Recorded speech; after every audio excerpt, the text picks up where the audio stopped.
दोस्तों, तो पिछले वीडियो आपने देखा था जो कि हमारा the summer of the beautiful horse था, जो कि स्नैपशॉट से लिया हुआ चैप्टर था। जी हाँ, आज मैं उसका सच बता देता हूँ आपको। वो स्नैपशॉट से लिया हुआ एक चैप्टर था। ठीक है, ये जो चैप्टर था अपना स्नैपशॉट से लिया हुआ, इधर आपने उसे देखा या नहीं देखा ये मुझे नहीं पता, इसलिए आपसे कह रहा हूँ उसे अभी जा करके देख लीजिए। तो अभी जो अपन बात करेंगे वो बात करेंगे द पोर्ट्रेट ऑफ लेडी की।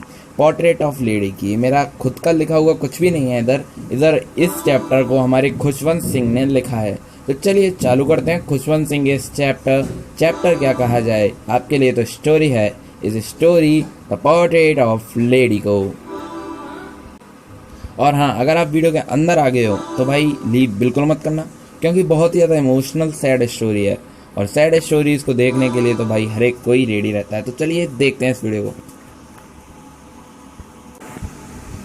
मेरी ग्रैंड मदर, जो कि इस टाइम पर बहुत ही ज़्यादा बुढ़ी हो चुकी हैं, उनके जो पति थे, यानी कि कहा जाता है कि उनके एक पति भी हुआ करते थे जो कि बहुत ज़्यादा हैंडसम थे, और उनका पोर्ट्रेट मेरे पीछे टंगा हुआ है। मुझे नहीं लगता कि वो बिल्कुल हैंडसम हुआ करते थे, और ये भी कहा जाता है कि उनके बहुत सारे बच्चे हुआ करते थे, और इस बात पर तो बिल्कुल बिलीव ही नहीं किया जा सकता, क्योंकि उनके बच्चे कम ग्रैंड चिल्ड्रंस ज़्यादा लगते थे, क्योंकि वो इतने बूढ़े हो चुके थे और उनकी एज बहुत ज़्यादा हो चुकी थी।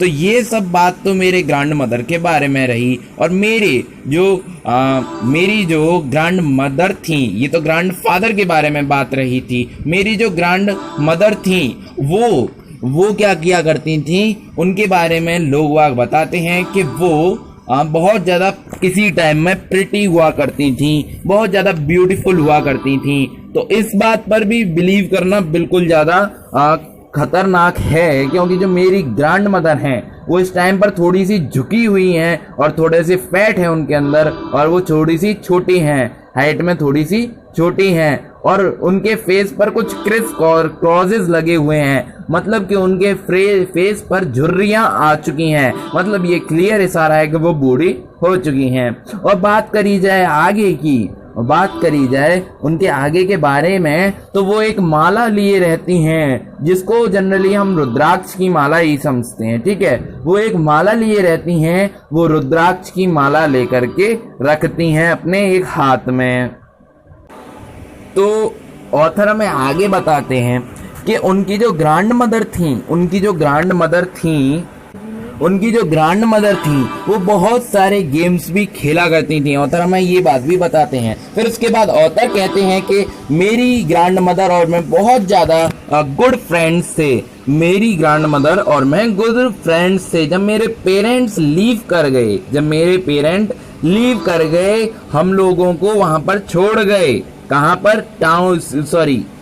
विलेज में, और वो लोग चले गए सिटी में।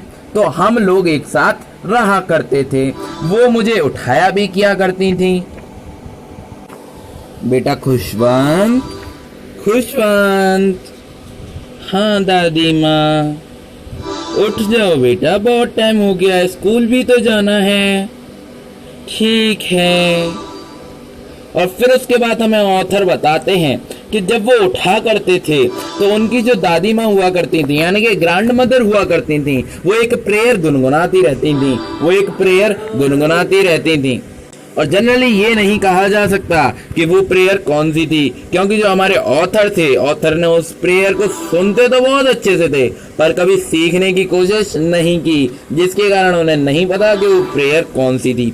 तो आगे हमें ऑथर बताते हैं कि उनकी ग्रैंड मदर उन्हें उठाया करती थी, सुबह उठाया करती थी, और साथ ही साथ अपने साथ ही स्कूल ले जाया करती थी, स्कूल के लिए रेडी किया करती थी उन्हें। ठीक है, उन्हें स्कूल के लिए रेडी किया करती थी। फिर उसके बाद उनकी जो एक लकड़ी की स्लेट हुआ करती थी, उसको वो धो करके पहले से रखती थी, और फिर उसे उन्हें दे दिया करती थी, और फिर उन्हें येलो चौक भी दे दिया करती थी, और साथ ही साथ एक अर्थिन इंक पॉट भी दे दिया करती थी, और एक रेड पेन दे दिया करती थी। मतलब ये सारी चीजें जो थी ना, वो उनके पढ़ने में काम आया करती थी, और वो कुछ स्लेट चपाती इसको